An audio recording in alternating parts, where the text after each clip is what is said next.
Marilyn y Belmonte deciden irse. Marilyn Monroe con barbitúricos y el maestro Juan Belmonte se pega un tiro. Y vamos a recordar los toros de aquella feria, de 1962, que coincidían con el boom de las sevillanas y aquellos comienzos del polígono San Pablo. Y algo terrible, un colegio que se hundía con niños aquí en Sevilla, el Colegio del Santo Ángel. Y 3 toreros, Paco Camino triunfaba en México y Jaime Hostos, que estuvo a punto de perder la vida en Tarazona. Y una alternativa, la de Manuel Benítez, el cordobés. Y también vamos a recordar lo que hubiera supuesto un proyecto, el proyecto del canal Sevilla Bonanza. Y algo del costumbrismo de los sevillanos, aquel carné de conducir, que para examinarse había que acudir al parque de María Luisa.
Víctima de un trágico azar, la estrella Marilyn Monroe acaba de desaparecer en su residencia de Los Ángeles.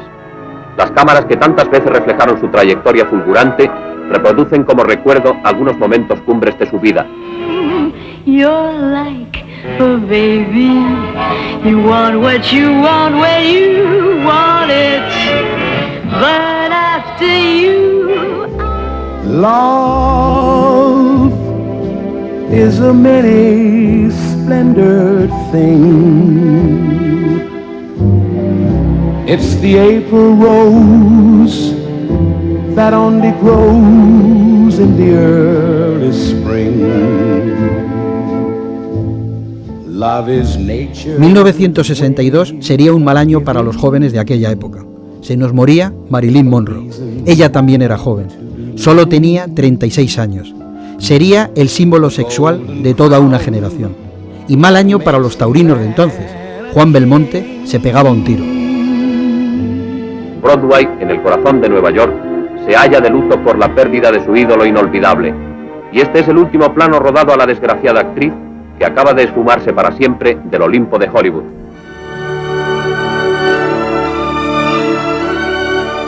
Juan Belmonte, el máximo estilista de la lidia taurina, el espada cumbre, el pasmo de Triana, el que estatuyó las leyes inmutables de parar, mandar y templar, ha muerto.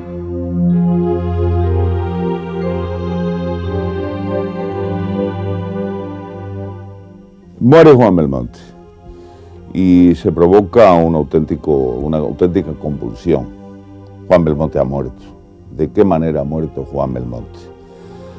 En aquellos primeros instantes, pues resulta que Juan, que había tenido un ataque al corazón, pues todo el mundo pensó, ¿qué versión se da de todo esto?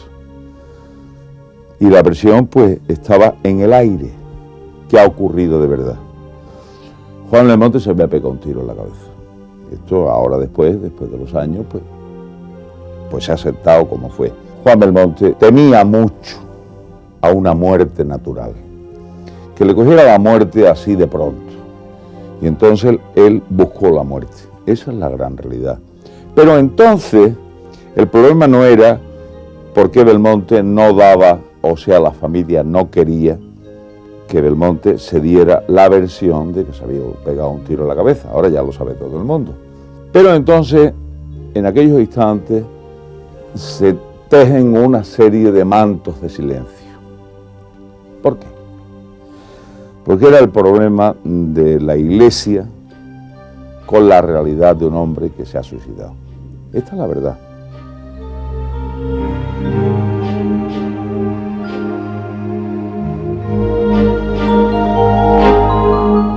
Estaba yo precisamente aquí en la parroquia celebrando la Santa Misa, sobre las 7:30 o las 8 de la tarde, cuando se me presentó el hijo del alcalde, que era también el administrador de la finca de Gómez Cardeña, de Juan Belmonte, y me dijo que si podía inmediatamente atender a Juan Belmonte, que se había puesto muy mal, le había dado como un infarto, y que vendría el médico a recogerme, que era un tal don Federico Navarro. Efectivamente, cuando vinieron, pues yo cogí los santos óleos y me fui creyendo que tenía vida, ¿no? Es más, yo se lo pregunté también al médico, el médico creía también que estaba con vida. Yo no sabía lo que le había ocurrido. Entonces, al llegar yo a Gómez Cardeña, ya el alcalde, el administrador, me dijo que se había pegado un tiro. Entonces yo entré inmediatamente, le di la solución, sus condiciones, y le administré la Santa Unción. Y claro, ya me dice el médico, de aquí no nos podemos separar, porque no había nadie. Estaba nada más que el operador del cortijo, una señora ya mayor que le atendía, tal Asunción, y después el alcalde, que era el administrador, el médico y yo. Pero como resulta que el cadáver estaba sentado en una camilla, y el teléfono lo tenía al lado, el teléfono no hacía nada más que sonar, pues resulta que ni el alcalde de entonces, o sea, el administrador Carlos Navarro, ni el médico, dice, mire, usted atiende a las mañanas porque a mí me da miedo estar aquí. Claro, cada vez él estaba tumbado, ¿no? Estaba sentado en un sillón, con unas chamarretas estas que se ponen para montar para el campo, y parecía que estaba como dormido, ¿no? Tenía la pistola, no se veía ni sangre, ni había sido una cosa muy... Claro, pues yo estaba allí al lado atendiendo, yo recuerdo ya que se llamó a la familia, a doña Julia, la mujer, a las hijas, a los hermanos, mientras se buscaba a todo el mundo, pues yo era el que atendía al teléfono, hasta que ya fueron llamando los familiares, como eran, repito, la viuda, los hijos, el hermano, Rafael Belmonte, en fin, ya toda la autoridad y todo, poco a poco se fueron congregando, pero esto ya a altas horas de la madrugada. Las primeras horas de la madrugada estábamos más que allí 3 o 4 personas. Que por cierto a mí me extrañó mucho porque yo no dije nunca que se había matado, ni siquiera que se había muerto. Pero entonces no había como ahora los teléfonos directos, sino que había una operadora, se llamaba la centralilla, y la centralilla era la que te ponía con el que fuera. Y claro, en este intermedio de llamada de noche, pues llegaría la noticia y alguien, sin que yo lo supiera, ni la familia, pues lo comunicó ya a Radio Nacional, no sé que se había muerto. Esa es los primeros momentos, ¿verdad? Después hubo más cosas. Efectivamente, por la mañana, bueno, a Juan Belmonte, pues yo lo conocía relativamente, porque era un hombre, pues sí, era muy buena persona, ¿no? Y yo fui allí varias veces a la primera comunión al niño, a llevarla. Algunas veces también lo veía aquí en misa, cuando venía aquí a la parroquia, que venía aquí, o a los salesianos, o a cualquier otra iglesia, solía venir, tenía aquí amigos con los que se reunía y hablaba, pero sobre todo él vivía en su finca. Y claro, pues cuando yo me vi en aquel apuro, a mí me causó un poco de impresión, yo que conocía la situación de aquella época, en que ya empezaba, pues la época, llamémoslo así, contestataria. Fue la época ya en la que se estaba ya vaticinando el Concilio Vaticano II, que fue sobre el año 64. Todavía pues no se utilizaba, en fin, el sistema ahora moderno que hay en las manifestaciones religiosas, pues ni había misa vespertina, ni había, a no ser que fuera con un permiso especial, los sacerdotes vestíamos todo con sotana, o casi todo, excepto muy poco, algunos que le ponían clérima, pero vamos, lo normal era la sotana siempre. Y había también una ley en la que a los suicidas se les prohibía el entierro en sagrado. Entonces yo, pues, viendo que aquello iba a ser un escándalo, porque queramos o no queramos, Belmonte era un mito, quizá hubiera sido más escandaloso el haber negado la sepultura eclesiástica en aquella época que el enterrarlo, como se hizo. Claro, a mí me llamaron en Sevilla, yo declaré lo que me había pasado, ¿no? Me lo encontré ya muerto, que le viste en la Santa Unción, y entonces pidieron el permiso oportuno, uno para el párroco, otro para la familia y otro para la que se le podía enterrar en Sarado, y efectivamente así se hizo. Yo estuve, desde las primeras horas de la mañana hasta que se abrió el arzobispado, fui yo con algunos familiares de Juan Belmonte a obtener el permiso. Y mientras tanto, pues se le hizo la autopsia. La autopsia la hizo un tal Castillo, era un médico también, y el juez era un don Benito Esteban Cuyá. Lo único que yo pude conseguir es que no lo llevaran a Utrera, sino que le hiciera la autopsia allí mismo. En Gómez Cardeña se le hizo la autopsia. Que no lo llevara, porque claro, era un jaleo, venir del campo a aquel pueblo, en fin, mover una cosa que a mí en aquella hora pues no me pareció oportuno. Claro que yo no decidí, había unos superiores que eran los que tenían que dictaminar, pero claro, el informe que yo di pues fue favorable y efectivamente así se hizo. Por la mañana salió el cadáver de Gómez Cardeña, lo metimos en la caja y lo llevamos a Sevilla, a la parroquia del Sagrario. Yo iba presidiendo con Juanito Belmonte, porque claro, después las hijas Blanca y Yola no sabían cómo entonces, ahora que van más las mujeres al entierro, entonces iban ordinariamente los hombres. Se llevó a la parroquia del Sagrario, se celebró la Eucaristía, yo presidí con Juan Belmonte, entonces se llevó a la maestranza, a la puerta de la maestranza, y allí le recé yo un responso, y después de la maestranza pues marchamos para el cementerio, y al llegar a la capilla del Patrocinio, sí, donde está la capillita del Carmen, muy cerca de donde está hoy el monumento, allí se paró otra vez el cadáver y hubo algunas voces que quisieron llevarlo a la cava. Entonces yo, pues en fin, me opuse, dije que no, que un entierro era por el camino más corto, de la parroquia al cementerio, que aquello no era una manifestación y tal y cual. Y me acuerdo que me decía Juanito Belmonte, mire usted, padre, que al pueblo no se le puede uno enfrentar, mire usted que yo toreo mucho y claro, lo que la gente... Digo, mira, Juan, pero una cosa eclesiástica donde tiene sus normas, tú no comprendes que no parece prudente coger el cadáver y llevarlo otra vez. Vamos, entonces ya ordené que el cadáver se metiera en el coche y ya seguimos ya por la calle Torneo al cementerio. El cementerio se volvió a rezar otro responso y se enterró hasta que ya lo hicieron. Yo regresé acá y de vez en cuando pues sí, iba yo a la casa de la familia a rezar el rosario, a acompañarlo, a doña Blanca, a las hijas, Blanca, Yola, los yernos, en fin, toda la familia Belmonte que me decía acompañarlo en aquellos momentos tan tristes y tan trágicos. A mí me causó una buena impresión Belmonte. Parecía una persona buena, dadivosa, cariñosa. Había una cosa curiosa, cuando yo veía en los cepillos o en las colectas alguna billete, decía yo, ¿está ahí Juan Belmonte? Porque es que era espléndido. Repito que sin tener una amistad íntima, porque no la podía tener porque yo llevaba aquí poco tiempo, llevaría yo entonces, pues 6 años llevaba yo aquí. Pero sin embargo tuve el tiempo suficiente para conocerlo, aunque fuera de una manera esporádica, por mi visita a Gómez Cardeña como sacerdote, que tenía que ir por los cortijos que yo preparando a los chiquillos para la primera comunión, y él pagaba de su bolsillo, pues pagaba un maestro, o sea que allí no había escuela, como hay ahora, grupos escolares, ¿no? Sino él, para que aquellos niños del cortijo no fueran analfabetos, pues él mismo costeaba. Lo mismo te digo, que como ya he dicho antes, que yo preparaba a los niños a la primera comunión. Esto fue ya hasta el año 62 en que desgraciadamente se fue.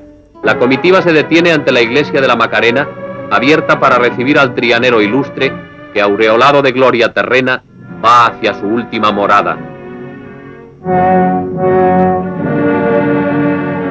Sus restos mortales pasan ante el mausoleo de Joselito. Como en tiempos pasados, los nombres de Joselito y Belmonte vuelven a aparecer emparejados. Así Sevilla y España dicen su adiós postrero a Juan Belmonte. En la Plaza de Toros de la Real Maestranza se celebran las corridas de la Feria de Abril. Televisión Española efectuó la transmisión de los festejos taurinos. Paco Camino brilla con luz propia en una memorable faena perfectamente ligada. Recuerdo perfectamente el año 62 porque yo creo que fue una de las primeras veces, o la primera vez que vino la televisión aquí a Sevilla. Y entonces pues en aquella época nosotros pues los toreros no dejamos ver mucho en las corridas televisadas porque se perdía mucho, no que se perdiera mucho, sino que no estábamos acostumbrados nunca a ver esas realidades. Y me acuerdo que estaban todos los compañeros, como estaba Jaime Hostos, estaba Diego Puerta, estaba Manolo Vázquez, estaba Mondeño, en fin, estaba Curro Romero, estaba yo, había muchos más, que no queríamos que nos televisaran las corridas de toros porque era un problema, porque te jugaba, por ejemplo, en un día te jugaba pues casi una temporada, ¿no? Manolo Vázquez se aprieta y aguanta mucho en estos buenos naturales.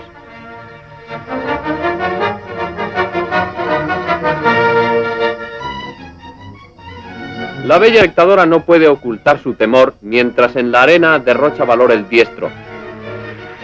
Mondeño trae consigo toda la seriedad de su toreo. En los ayudados con la derecha recibe estoicamente el achuchón y la colada del picho, pero el de Puerto Real sigue imperturbable su faena. Curro Romero ha hecho vislumbrar en la feria algunos destellos de su arte, girando la cintura y corriendo bien la mano.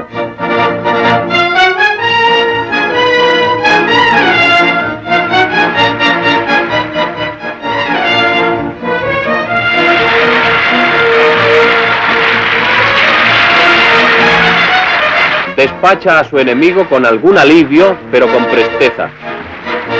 Esta muchedumbre que se agolpa a la entrada del templo de los Jerónimos llega atraída por una boda de rumbo, la del matador Curro Romero y Conchita Márquez Piquer, hija de otro gran torero, Antonio Márquez, y de la célebre canzonetista Conchita Piquer. Durante la ceremonia religiosa la expectación es constante dentro y fuera del templo. Es visible la emoción de los padres y de los contrayentes.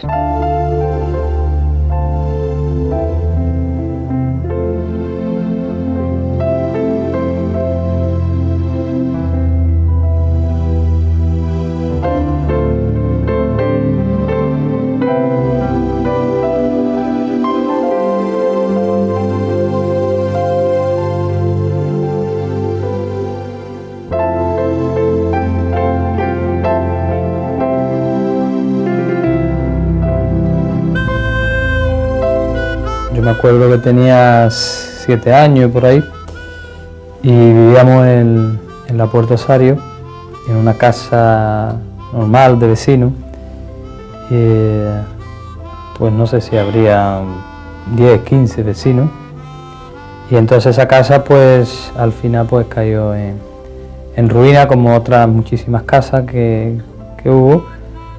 Y bueno, nos dieron para irnos a un refugio que estaba cerca de donde vivíamos, que era la cochera de los tranvías de la Puerta Osario, la cochera de los tranvías antigua, y ahí estuvimos. Bueno, había familias que habían estado mucho más tiempo, llevaban hasta un año, y nosotros estuvimos 48 días, por ahí estuvimos, porque cuando llegamos allí, bueno, mis hermanos y mis padres, cuando llegamos allí, a los 48 días pues daban piso de esta de protección civil y eso, pues daban piso en el polígono San Pablo.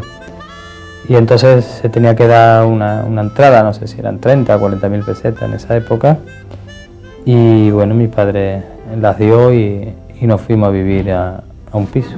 El ministro de la Vivienda ha encontrado la fórmula para resolver rápidamente, con urgente carácter de provisionalidad, el problema de alojamientos suscitados en Sevilla por las inundaciones.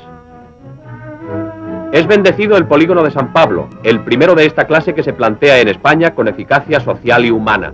Para mí, pues, estar en una casa pues muy diferente a las dos que había estado, porque ya teníamos 3 habitaciones, teníamos cuarto baño, un salón, una terraza, en fin, que habíamos cambiado para mejor, ¿no? Sabíamos que habíamos ido a vivir muy lejos, ¿no? Porque decían el polígono San Pablo, parecía que estaba muy lejos, y la verdad que ahora mismo por el polígono San Pablo está metido dentro de Sevilla. Y yo lo que me acuerdo de la gente que estaba allí, pues era de chaval, estaba por día en la plazuela, porque teníamos más terreno para jugar, porque donde yo vivía era la Puerta Osario y era céntrico y no teníamos apenas pues sitios para jugar, y aquí en el barrio pues teníamos las plazuelas, los campos que teníamos de arbero, de tierra, que podíamos jugar al fútbol, podíamos hacer lo que estábamos mejor, ¿no?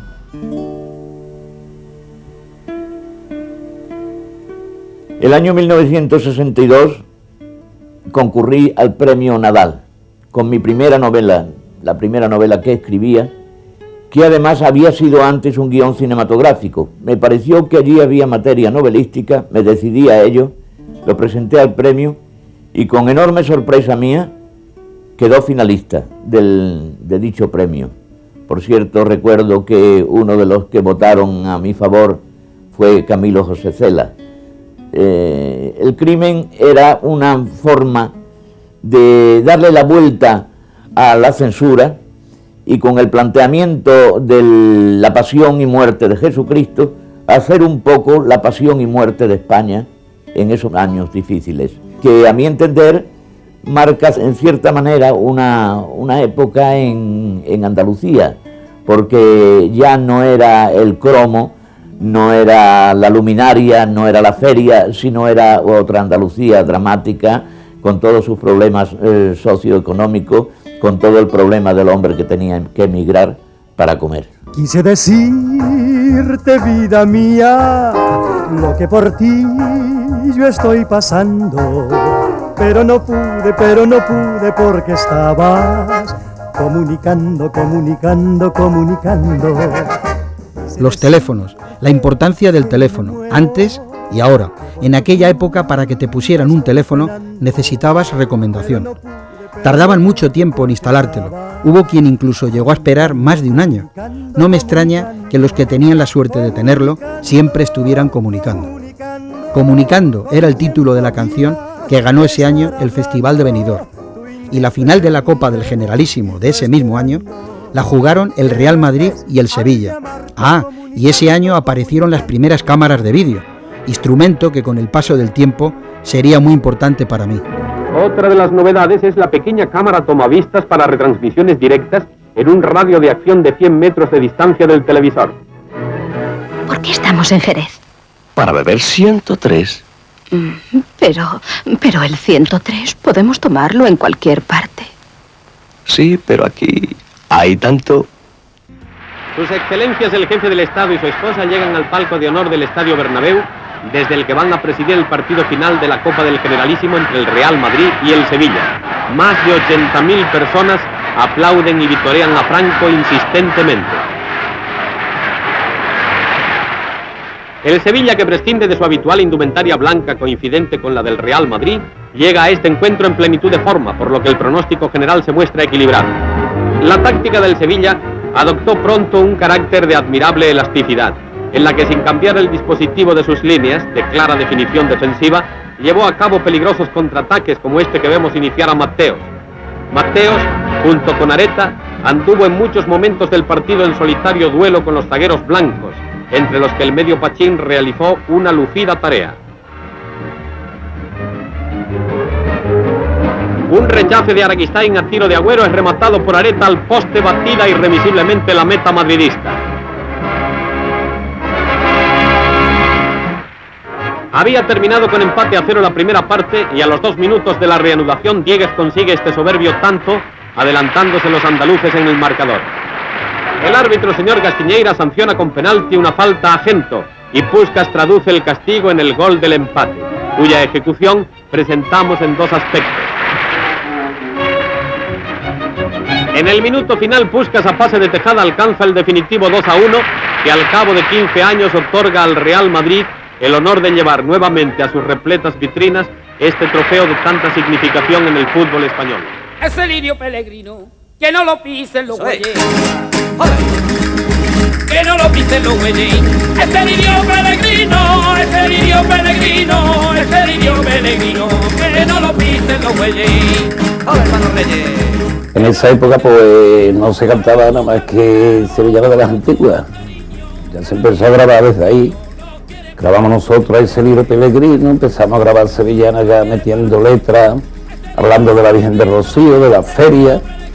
Se hablaba de caballos, de cacería y de amores, pero a partir de ese año, que fuimos los primeros que empezamos a grabar esas cosas.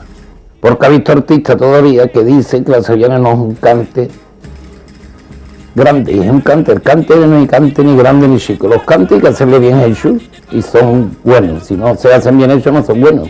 Y ya empezamos a hacer cosas nuevas y eso fue el boom de nosotros, ya ven a venderse tantos discos y es cuando ya pues, la gente se lanzaron a la sevillana, estaba muerta, la sevillana no se cantaba en ningún lado. Yo me acuerdo cuando llegamos nosotros a Madrid, en el 62 por ahí, y se extrañaba la gente, pues no escuchaban sevillana, una sevillana se cantaba en un cuadro flamenco en aquella época, como Torre Bermeja, Las Brujas, Canastero, todos los tablados de Madrid. Se celebra la tradicional recepción con motivo del 26 aniversario del Movimiento Nacional, ofrecida al cuerpo diplomático acreditado en Madrid, gobierno y altas jerarquías, por su excelencia el jefe del Estado y generalísimo de los ejércitos.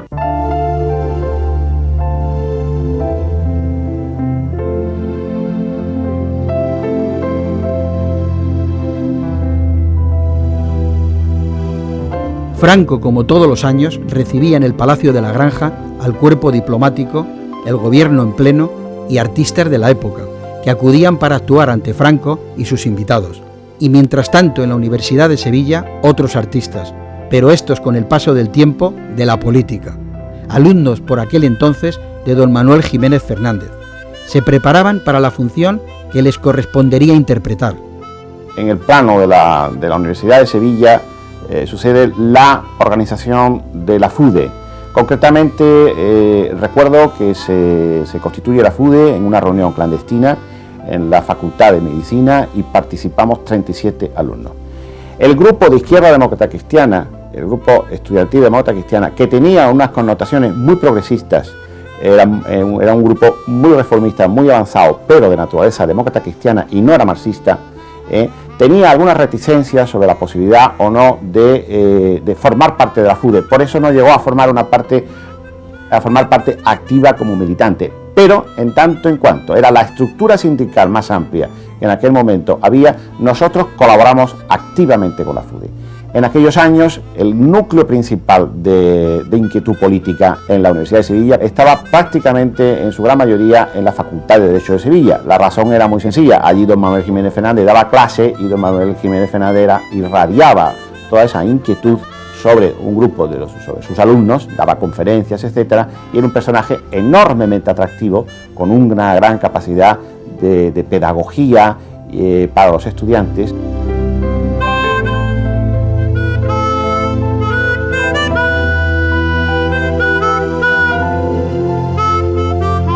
Un grupo de alumnos y algunos que no eran ya alumnos, teníamos una relación, digamos, un poco especial con Manuel Jiménez Fernández porque nos sentíamos un poco más comprometidos políticamente. Y sí, había un anecdotario que seguramente conocen ya, por ejemplo, la exclusión de las compañeras de curso cuando tocábamos algunos temas que él consideraba un poco escabrosos todavía en su mentalidad para que fueran discutidos con las chicas, lo cual producía una cierta irritación en las compañeras, que ya entonces pues tenían una cierta militancia en favor de los derechos de la mujer o de la igualdad de las mujeres.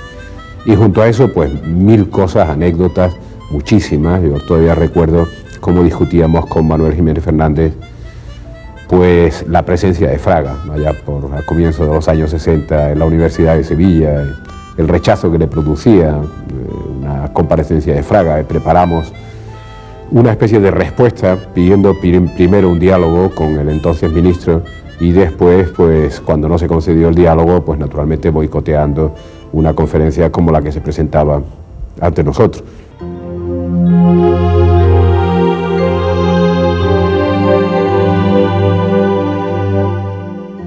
Era el mes de marzo de 1963 Yo estaba como alumno en el parvulario del Colegio del Santo Ángel y sobre las 12 del mediodía, un sábado, me acerqué, no sé por qué razón ahora mismo, a la mesa de la profesora, la hermana Asunta. En ese momento se oyó un gran estruendo, se produjo una gran oscuridad en el aula y comprobamos que se había caído la techumbre de la clase. Sufrí una pequeña irritación en los ojos, nada más, y en ese momento pues ya aparecieron, la monja empezó a pedir auxilio, aparecieron unos albañiles, nos sacaron a los alumnos que podíamos valernos por nosotros mismos. A través del patio del colegio llegamos hasta la iglesia y allí pues había un isocarro preparado para trasladar a los primeros heridos al equipo quirúrgico municipal. Veía los babis azules que utilizábamos llenos de sangre, los chavales gritando. A mí intentaron llevarme también, pero dije que estaba bien, que estaba ileso y esperé allí a que vinieran a recogerme. En el año 63 es el auge de la fregona, el clásico mocho que servía para limpiar el suelo, ¿no? Entonces, mi suegro, concretamente, Rafael Morales, que era representante de una casa de una fábrica de limpieza en Bañeres, pues fue el que la difundió aquí bastante, vendía el 80% de la producción que tenía entonces la fábrica y le dio el nombre de Betis porque este hombre era un gran bético.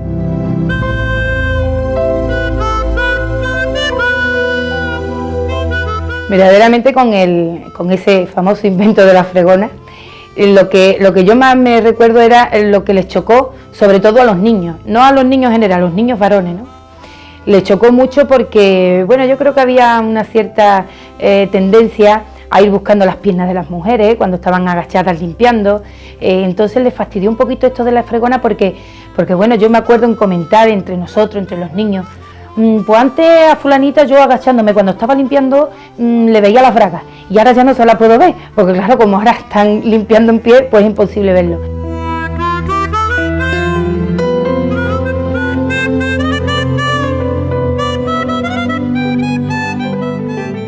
En aquella época importamos nosotros de Francia el Durelais para la distribución en Andalucía.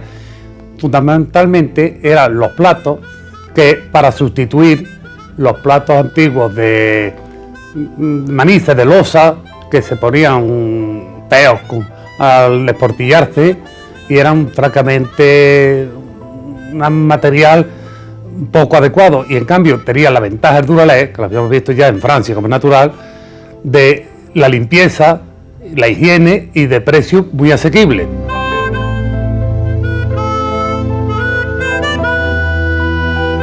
Verdaderamente lo de los platos de Durelais lo recuerdo yo creo que con un poquito de gracia, ¿no? Porque fue gracioso el comer siempre habitualmente pues en los platos que eran pues de esa porcelana que se descascarillaba cuando dabas un golpe, o en los platos estos de aluminio, los más antiguos. Pero cuando llegó el Durelais, pues era muy gracioso, ¿no? Porque te sentabas a la mesa, todos comíamos y claro, te ponían ese plato transparente y parecía que te estaba comiendo la sopa encima del mantel directamente, o sea, el plato no existía. Hombre, había un detalle, que los había también color ámbar, después más tarde color verde, pero lo gracioso era ver el transparente, que tenía unas onditas así alrededor, muy graciosas, y tú te comías una tortilla a la francesa, a la española, como te la comiera, parecía que te la estaba comiendo directamente encima del hule o encima del mantel. O los vasos de Durelais, que cuando se partían y se parten forman la marimorena, ¿no? Hay cristales en todos lados, hasta en las sopas.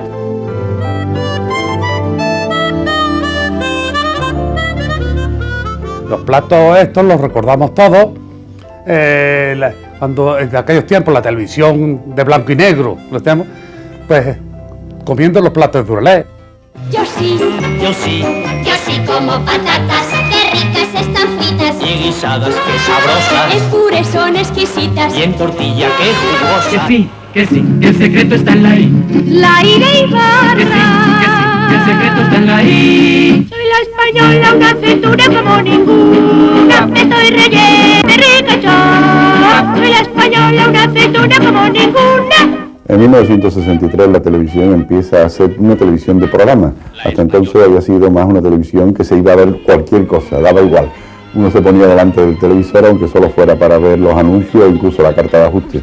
Pero ya en ese año empiezan a aparecer programas interesantes y empezamos todos los espectadores a inclinarnos hacia algún tipo de programa. Podíamos hacer que en aquella época yo estaba en Madrid y me encontraba en una residencia con 44 residentes. Pues imagínense ustedes si hubiera habido tantas televisiones como ahora, las públicas y las privadas, no sé lo que hubiéramos hecho. Menos mal que solo había una y entonces no teníamos más remedio que ver aquella y empezamos a interesarnos por los programas. Podemos destacar de aquella época Amigos del Lunes, que era un programa de variedades donde se cantaba, se contaban cosas y todos participábamos prácticamente cantando y coreando las propias canciones que salían en la televisión. O Perry Mason, que era un programa muy interesante para nosotros en aquella época, la gente joven nos interesaba mucho el Perry Mason, tanto que en la residencia nos encontrábamos 5 o 6 sevillanos que en las vacaciones largas, por ejemplo en la de Navidades, nos reuníamos el día en que se emitía Perry Mason en casa de uno de nosotros y volvíamos a ver todos juntos el programa para volver a comentarlo y cantar incluso o comentar el anuncio que había antes. Había un anuncio muy gracioso en que era de una camisa, la camisa de Tervilor, esa camisa que no se planchaba, y salía un señor por allí muy bien vestido, iban desapareciendo ropa, la chaqueta, la corbata y demás, y al final acababa diciendo, no, la camisa no, que es de Tervilor. Bueno, pues todo esto se cantaba casi o se coreaba entre los amigos, ya no lo sabíamos de memoria. Está en primera página y siempre atractiva. Viste Orlón, la fibra mimada de la moda internacional, porque Orlón la sitúa en la primera página de la moda internacional. Debe usted tomar. Contra la tos, Super Coqui.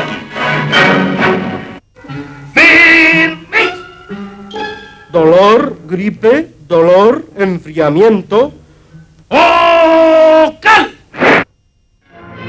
Vencidas las dificultades y diferencias que impedían una armoniosa colaboración en el espectáculo taurino, dos lidiadores mexicanos de renombre, Manuel Capetillo y Felipe Rosas, componen con el sevillano Paco Camino el cartel de la tercera corrida de temporada de la Plaza El Toreo de México, donde los diestros lucen su maestría y garbo con la capa.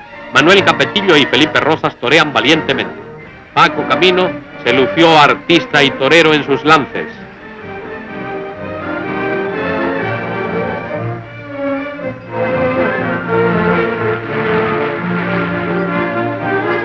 Con la muleta, nuestro compatriota Paco Camino despertó gran entusiasmo en su faena a papelero, un toro acometedor y de bella estampa, al que el diestro sevillano arrancó una buena tanda de pases naturales y en redondo hasta acabar con el de pecho. El 63, pues, el segundo año que veía a México y entonces, pues las cosas me estaban rodando bastante bien. La verdad que llegó Puerta y arrasó con todo lo que estábamos allí, porque de verdad, como era una fiera, en ese momento era un torero, se arribaba muchísimo y le tenía perdido respeto a los toros y todo. Pues entonces, pues me costó mucho trabajo de luchar en contra de él, porque en el fondo era una gran competencia que teníamos Diego y yo.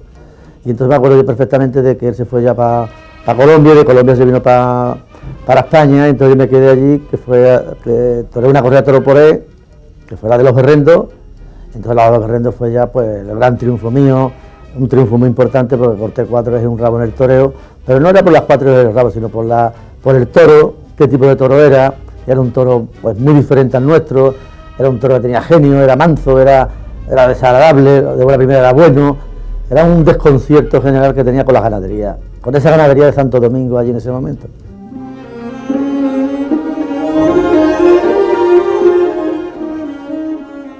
En Tarazona actuaba en la corrida Jaime Otto conmigo. Yo ya había toreado y cuando cogieron a Jaime Otto, enseguida me di cuenta de la gravedad de la cogida.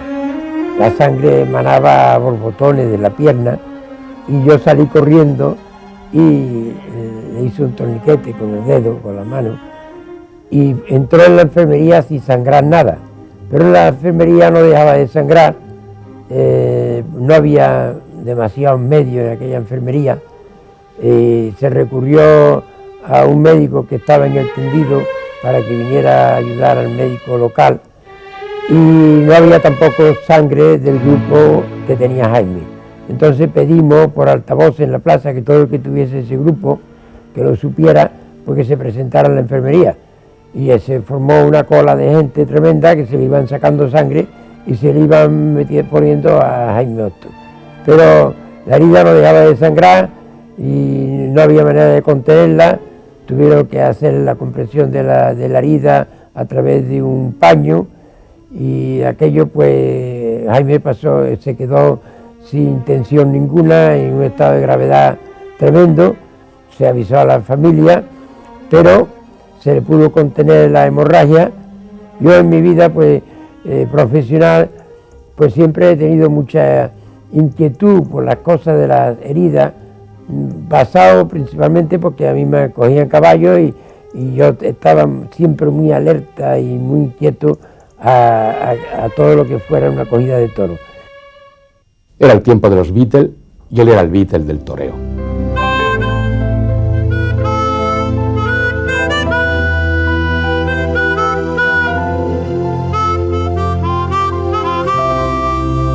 Cuando se le hablaba del flequillo, el flequillo de los Beatles, él decía textualmente: yo no me dejo el flequillo, se me cae, y además lo tengo así de siempre, y lo tengo porque me da la gana mucho antes que los Beatles.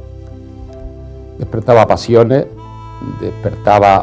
unos le quitaban el pan y la sal, otros le negaban pues su fuerza taurina, pero fue un terremoto, fue una inundación, y sobre todo hizo soñar a un país que empezaba a soñar de otra manera.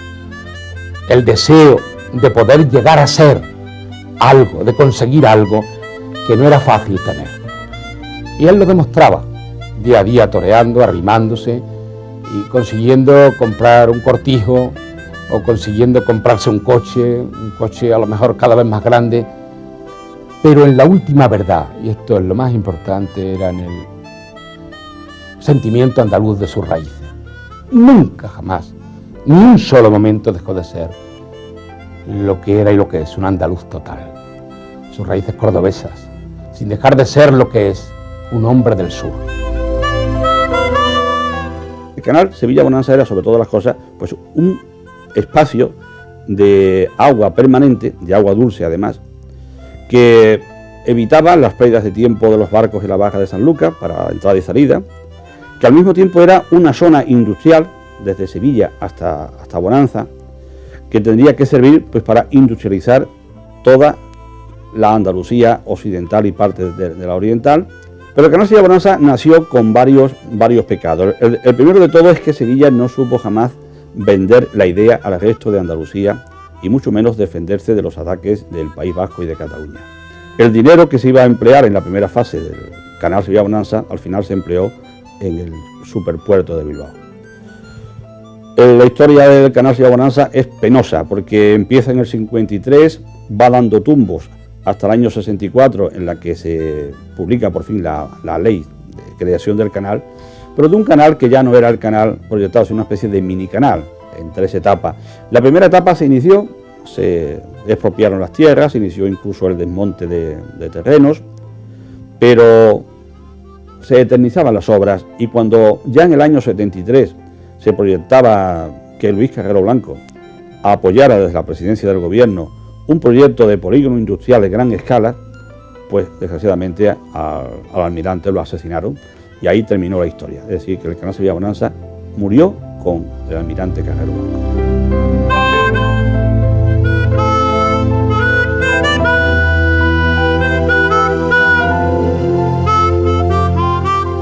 Nicolás Salas, también documentado como siempre, nos ha aclarado el por qué se echó a perder el proyecto del canal Sevilla-Bonanza. Comienzan las autoescuelas. Los sevillanos se examinaban para conseguir el carné de conducir en el Parque de María Luisa. María de los Ángeles Infante, que se sacó el carné de conducir en aquella época, nos lo cuenta. Fue una cosa muy curiosa porque cuando saqué yo el carné de conducir, aquí en la autoescuela San Agustín, que el dueño era Pepe Naranjo, un señor mayor simpaticísimo, y entonces me acuerdo que me examiné en el Parque de María Luisa y me costó el carnet 1.600 pesetas.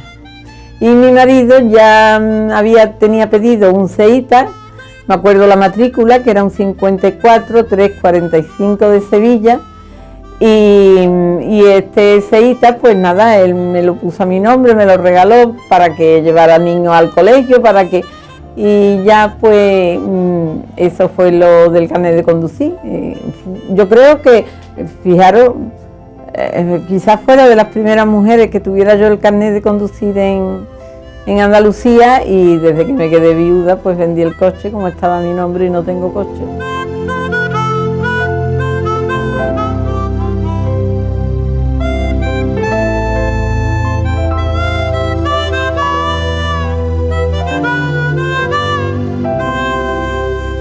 Ese año de 1963 nació la infanta Elena, que años más tarde, en 1995, pondría de fiesta a toda Sevilla. Se casaba en la catedral y con fuegos artificiales en la Giralda.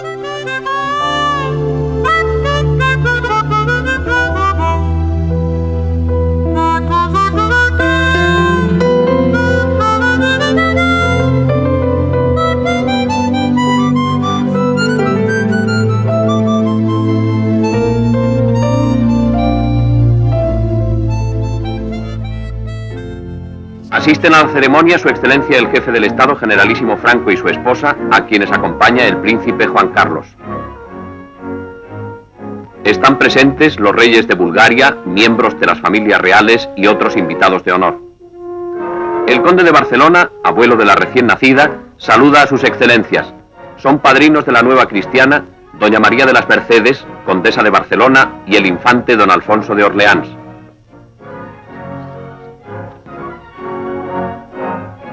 El nuncio de su santidad, Monseñor Riveri, administra el sacramento del bautismo.